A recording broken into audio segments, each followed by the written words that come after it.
Assalamualaikum warahmatullahi wabarakatuh.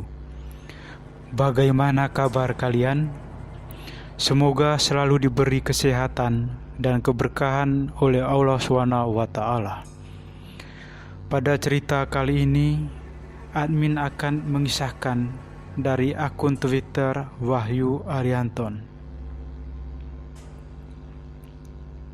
Sebelum kita memulai ceritanya, alangkah baiknya kita berdoa menurut kepercayaan kita masing-masing agar selalu di dalam lindungannya. Pada kali ini kita akan mengikuti kisah yang disampaikan oleh Wahyu Arianto mengenai pamannya dulu sewaktu masih bekerja di daerah Jawa Barat dan sering bolak-balik ke rumahnya yang ada di kota Semarang.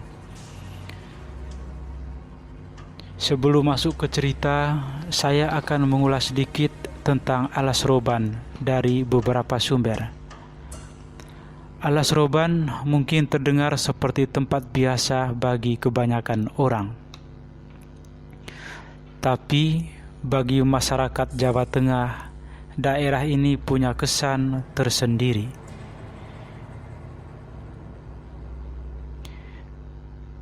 Ya, Alas Roban bisa dikatakan sebagai salah satu tempat paling angker di Pulau Jawa. Alas Roban sendiri adalah nama dari sebuah hutan yang di dalamnya dibuat semacam jalan untuk menghubungkan kota-kota di Jawa Tengah dan provinsi. Jalanan itu sendiri sudah dibuat lama sekali, kurang lebih ketika Belanda belum lama menjajah Jawa. Nah, tak hanya cerita mistis di hutan Alas Roban. Jalanan yang membentang di antara hutan Alas Roban ini juga kental dengan cerita-cerita yang mungkin bisa membuat seseorang trauma untuk melewatinya. Dulunya, jalan Alas Roban ini dibangun sejak abad ke-18 oleh para pribumi. Untuk membangun jalan ini memang usahanya luar biasa, karena harus membelah gunung, membabati sebagian hutan, dan membikin jalannya. Nah, yang lebih mengerikan lagi, jalan ini dibangun oleh para pelaku pekerja paksa.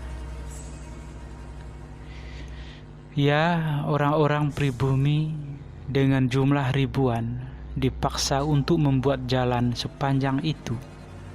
Alhasil, banyak di antara mereka yang mati karena terlalu lelah atau perilaku buruk Belanda. Mayat-mayat para pekerja biasanya dibuang begitu saja di tepi-tepi jalan.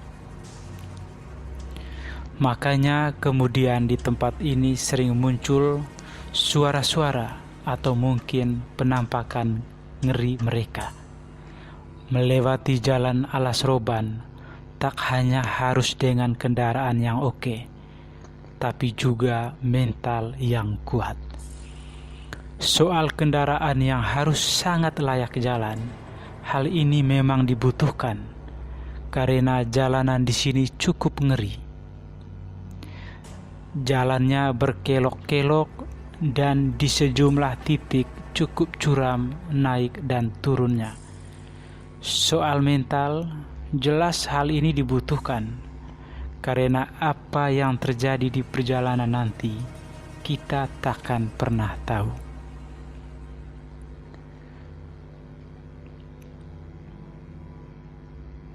Sudah sangat lazim kalau banyak orang yang diganggu ketika melewati jalan ini, entah oleh penampakan-penampakan ngeri, makhluk gaib yang menumpang kendaraan, sampai disesatkan oleh makhluk penghuni Alas Roban.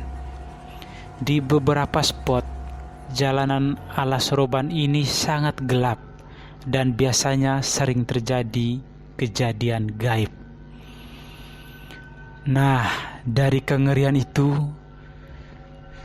terdapat satu cerita yang dialami oleh seseorang yang tak jauh keberadaannya dari saya. Dia adalah paman saya yang dulu merantau bekerja di daerah Jawa Barat, sehingga sering bolak-balik ke rumahnya yang ada di kota Semarang. Nama paman saya ini kita samarkan saja jadi Paman Budi. Saat itu saya dan paman saya sedang makan di warung pecel lele favorit keluarga kami di Semarang. Kami berdua bercerita ngalor ngidul hingga akhirnya pamanku menceritakan pengalamannya yang mengerikan semasa muda dulu. Perkenalkan, namaku Budi. Ini adalah ceritaku saat melewati Alas Roban di awal tahun 2000-an, saat aku hendak pulang ke rumah yang ada di kota Semarang. Siang ini adalah hari Jumat.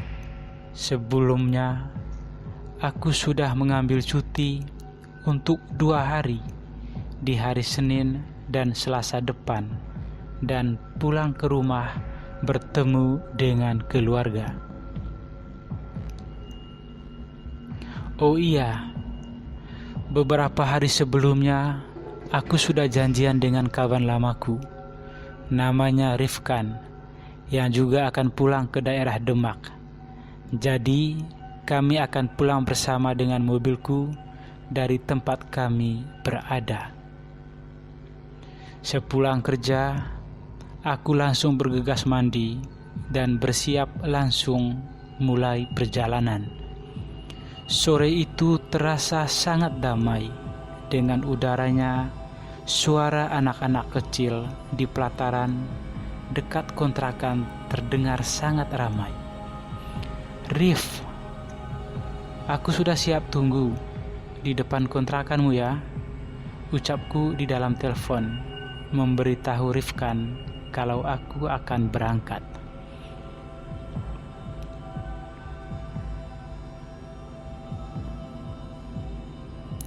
Kontrakan Rifkan ini agak jauh, namun kebetulan searah dengan arah jalan pulang yang akan kami lewati.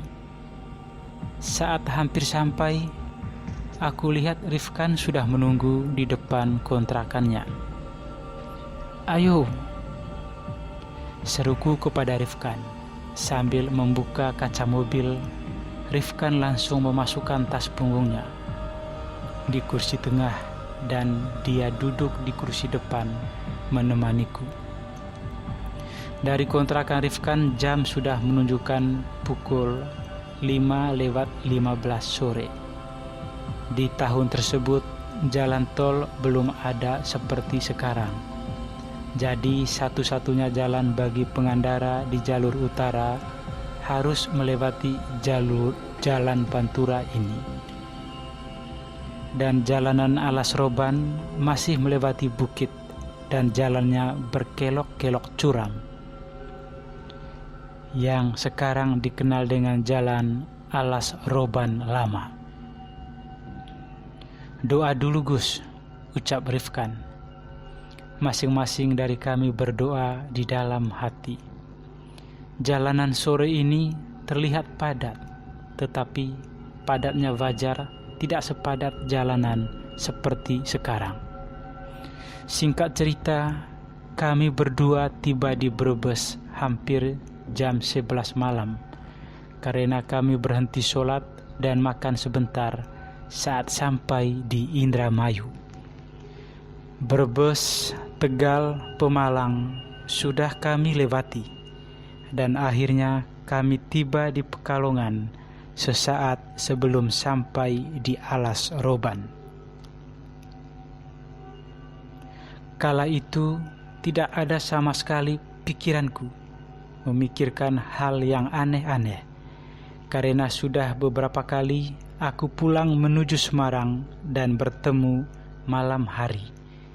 Jalanan sudah sepi saat kami tiba di area Alas Roban, ditandai dengan jalanan yang makin lama makin gelap karena minimnya penerangan, dan di kanan kiri jalan yang banyak ditumbuhi pohon-pohon besar. Sesekali aku menemui bus-bus antar provinsi yang memang melintas saat malam hari. Brak, brak, tiba-tiba terdengar 2 kali ada sesuatu yang jatuh di atas mobil. "Apa itu, Gus?" tanya Rifkan. Aku yang mendengar langsung menepi dan melihat di atas mobil. Dengan keadaan mobil yang masih menyala, aku dan Rifkan melihat di bagian atas. "Tidak ada apa-apa, Rif," ucapku. Tapi saat aku perhatikan lagi, ada bekas lecet sedikit di atas mobil. "Cari lagi, Rif, di sekitaran mobil kalau ada apa-apa," imbuhku kepada Rifkan. Cukup lama kami mencari dan memperhatikan, tetapi kami tidak menemukan apa-apa. "Masuk mobil lagi, Rif, kita jalan lagi aja," ajakku. Belum lama jalan, tepat setelah tanjakan, tiba-tiba aku dikagetkan lagi dengan suara benturan di depan mobil, seperti habis menabrak sesuatu. "Kamu di dalam aja, aku yang turun," ucap Rifkan. Tak lama Rifkan masuk. "Ban di depanmu kempes, Gus," imbuh Rifkan. Waduh, mana jam-jam 1:30 gini, di mana ada tambal ban? "Aku nggak ada ban serep juga," ucapku. Aku dan Rifkan keluar dari mobil melihat keadaan. Jalanan benar-benar sepi dan gelap. Dengan pepohonan tinggi di kanan kiri jalan, tidak nampak ada kendaraan lewat. Aku dan Rifkan jalan kaki pelan-pelan ke arah depan. Dari kejauhan nampak cahaya remang-remang di kiri jalan. "Itu apa, Rif? Kayaknya tambal ban. Coba kita ke sana," ajakku. Kami berjalan dulu ke sana memastikan. Setelah dekat dan memastikan memang benar itu tambal ban, aku langsung kembali ke dalam mobil dan membawanya mendekati tambal ban di sana. "Mana Rif orangnya?" tanyaku. "Gak tahu, dari tadi aku panggil-panggil, belum ada yang nyahut," jawab Rifkan.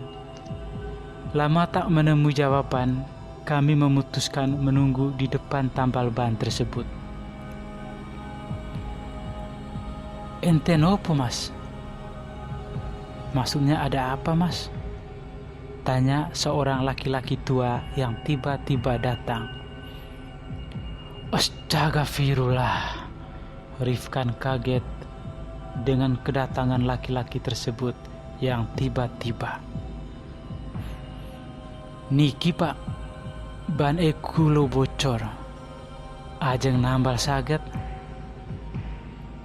"Ini, Pak, ban saya bocor, hendak nambal ban di sini, apakah bisa?"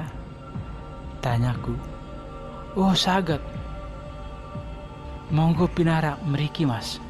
"Oh, bisa, silakan duduk di sini, Mas," imbuh lelaki tua tersebut. Kami berdua tidak menaruh curiga sejauh ini, hingga akhirnya aku mencium bau menyan di sekitar tempat tambal ban ini. "Kamu mencium bau nggak?" tanyaku ke Rifkan. "Iya, Gus," jawab Rifkan dengan mulai memperhatikan setiap sudut tempat tambal ban ini.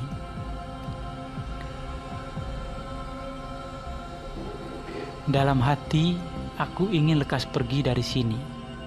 Tapi apa boleh buat, mobilku belum selesai ditambal. Dari kejauhan di seberang jalan, Agus melihat ada warung yang masih buka. "Ke warung sana aja, Gus, nunggu sambil ngopi di sana," ajak Rifkan. Aku hanya mengiyakan dan kami berdua berjalan ke arah warung di sebelah sana. Aku dan Rifkan sedikit berjalan dan menyeberang. Di sini aku melihat ada satu truk lewat pelan-pelan. Sopirnya hanya melihat keberadaan kami dengan raut wajah heran. Setelahnya kami jalan lagi ke arah warung tersebut. Warungnya khas, seperti warung pedesaan dengan bangunannya. Aku dan Rifkan sedikit berjalan dan menyeberang. Di sini aku melihat ada satu truk yang lewat pelan-pelan. Sopirnya hanya melihat keberadaan kami dengan raut wajah heran. Setelahnya kami jalan lagi ke arah warung tersebut. Warungnya khas, seperti warung pedesaan dengan bangunannya yang dibuat dari anyaman bambu dan beberapa bambu yang menopangnya. Sesampainya di sana, nampak segerombolan anak kecil main di samping warung tersebut. Kok ada anak-anak main jam segini? Tanyaku di dalam hati. Pikirku juga pasti Rifkan melihat keadaan ini. Tanpa memikirkannya lagi begitu lama, aku dan Rifkan masuk ke dalam warung. Nampak wanita yang belum begitu tua, mengenakan daster, berdiri tersenyum melihat kedatangan kami berdua. "Tumbas nopo, Mas?"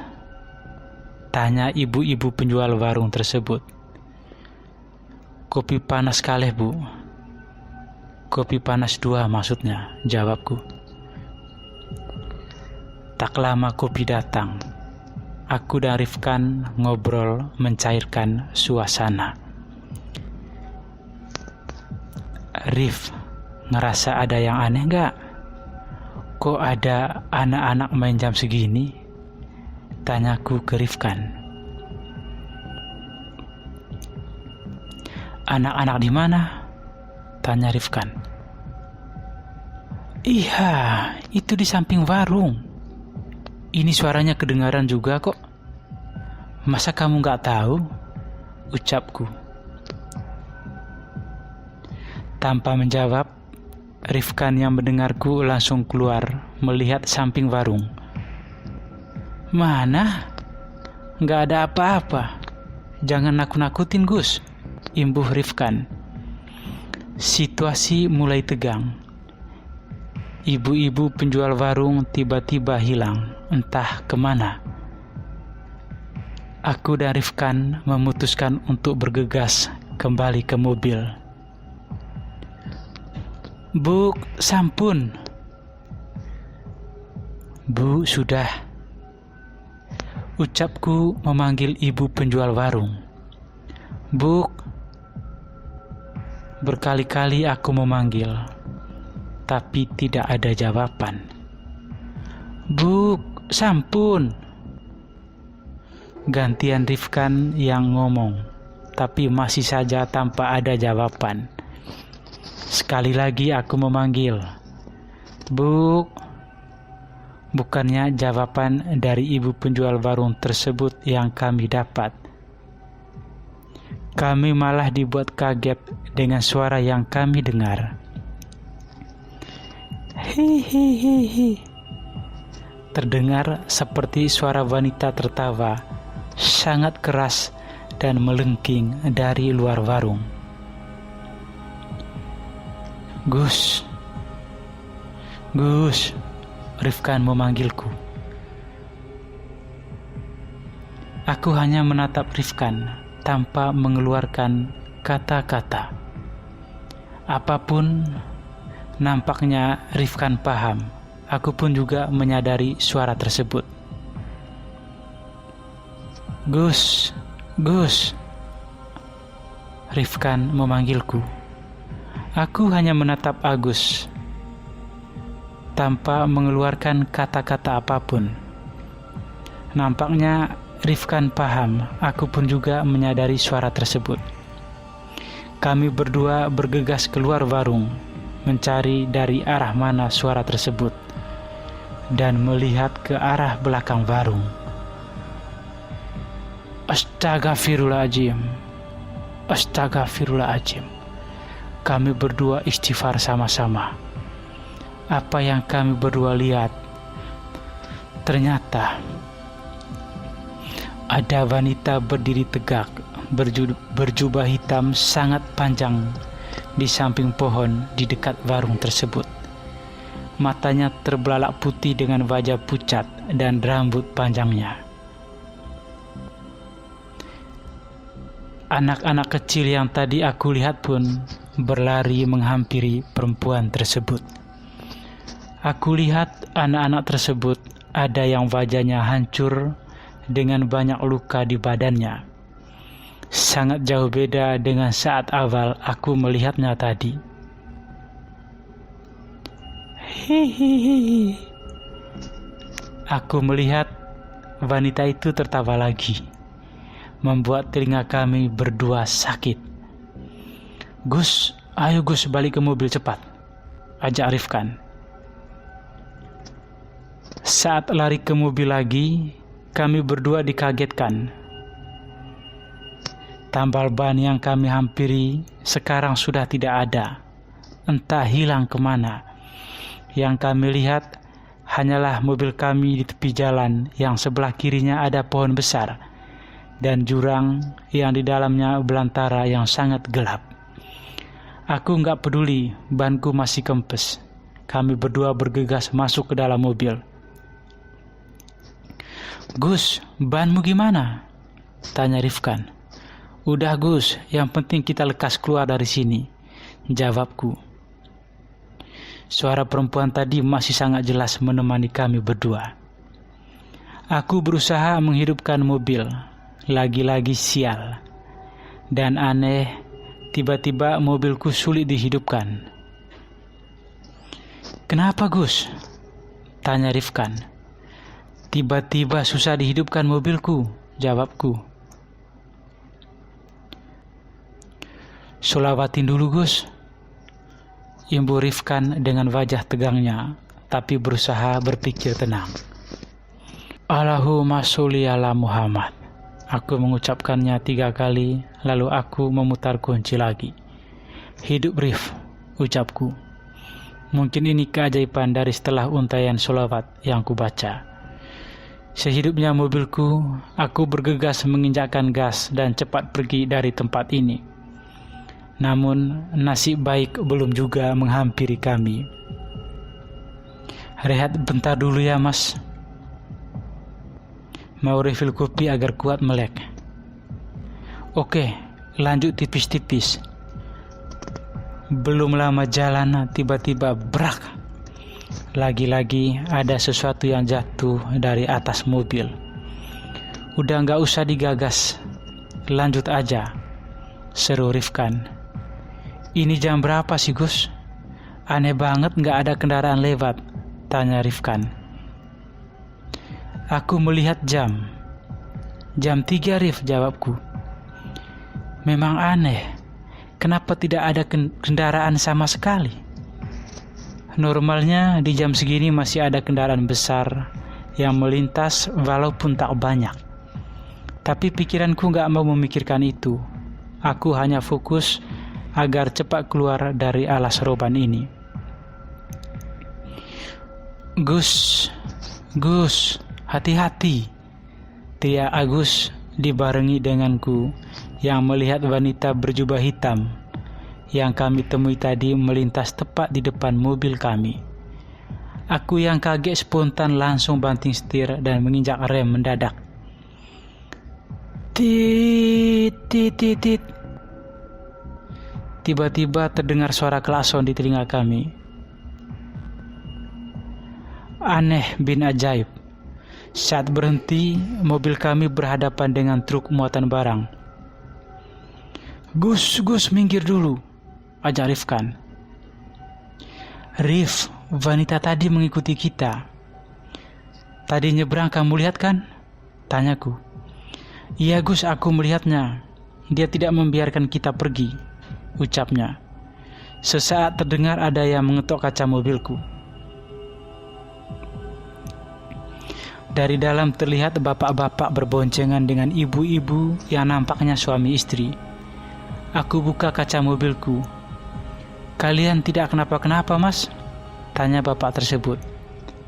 "Nggak apa-apa, Pak. Kami terkejut barusan ada wanita nyebrang," jawabku. "Walah, hati-hati Mas, di sini rawan. Ayo ikuti bapak aja dari belakang.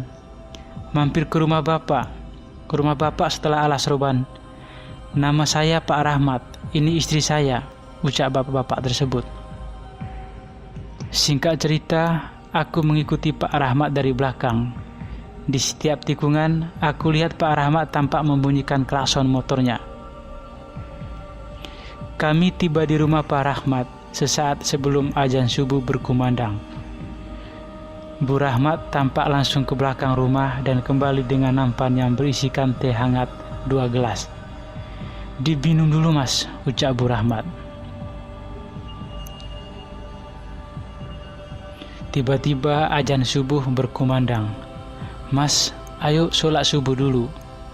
Pak Rahmat mengajak kami sholat berjemaah di masjid yang jaraknya tidak terlalu jauh dari rumahnya. Setelah sholat, kami kembali duduk di ruang tamu rumah Pak Rahmat. Perlahan, Pak Rahmat tanya kepada kami, "Mas-mas ini sebenarnya mau kemana? Namanya siapa?" tanya Pak Rahmat. "Nama saya Agus, Pak, dan ini teman saya Rifkan," jawabku. "Saya mau ke Semarang, perjalanan pulang dari perantauan," imbuhku. "Masnya tadi ada kejadian apa? Sampai hampir kecelakaan?" tanya Pak Rahmat lagi. Aku menceritakan semua hal yang kami temui. Sejak ban mobilku bocor, warung, dan diikuti wanita berjubah hitam. "Mas, di dalam alas roban itu tidak ada warung apa-apa, apalagi tambal ban. Di sana hanya ada hutan, Mas," jawab Pak Rahmat. "Tapi tadi kami menemui itu semua, Pak," imbu Rifkan. "Benar, Mas. Tapi Bapak sebagai warga yang tinggal tak jauh dari alas roban, sangat hafal daerah sini. Tidak ada warung yang berdiri di sana," jawab Pak Rahmat. "Di sana memang sering ada kejadian semacam itu.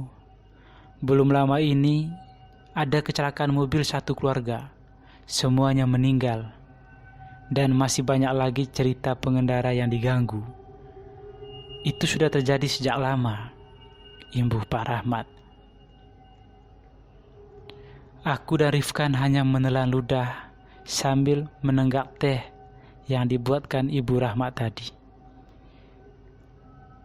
"Mending Mas sekarang istirahat dulu di sini.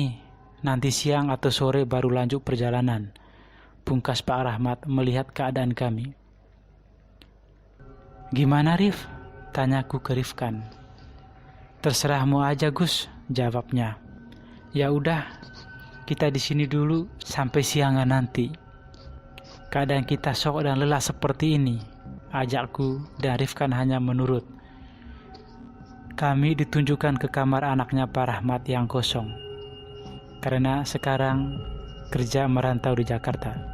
Kami tidur melepas lelah di sana. Siangnya kami bangun dan bersiap melanjutkan perjalanan yang sudah tidak jauh lagi. "Mas," panggil Pak Rahmat pada kami. "Mas, monggo makan dulu sebelum jalan," ajak Pak Rahmat. "Waduh, Bapak kok repot-repot begini," jawab Agus. Siang itu kami makan bersama dengan Bapak Rahmat dan istrinya. Beliau benar-benar baik kepada kami berdua. Sehabisnya kami pamit dan keluar menuju mobil. Gus, ban mobilmu masih utuh begini? Gak ada yang bocor," ucap Rifkan. Aku langsung melihat ban mobilku, dan ternyata benar, Banku masih normal, tidak ada tanda-tanda rusak. Aku hanya geleng-geleng melihat keanehan yang ditunjukkan di depan mataku. Pak Rahmat, kami berdua pamit. Terima kasih sudah menolong kami dan sudah baik kepada kami, ucapku. Gak apa-apa mas, saya sama ibu malah senang ada tamu di rumah. Soalnya kalau tidak ada tamu, rumah kami sepi, jawab Pak Rahmat. Aku yang mendengar jawaban Pak Rahmat terenyuh. Akankah saat tua nanti aku juga seperti ini? Pikirku saat setelah mendengar ucapan Pak Rahmat. Kami berdua melanjutkan perjalanan. Setibanya kami di Semarang, aku mengantarkan Rifkan ke halte bus yang akan mengantarkannya ke Demak sebelum nanti dijemput adiknya di sana. Setelahnya, aku pulang ke rumah dengan oleh-oleh pengalaman yang tidak akan terlupakan sampai kapanpun. Dan Pak Rahmat yang hingga sekarang kami anggap seperti keluarga. Ceritanya selesai.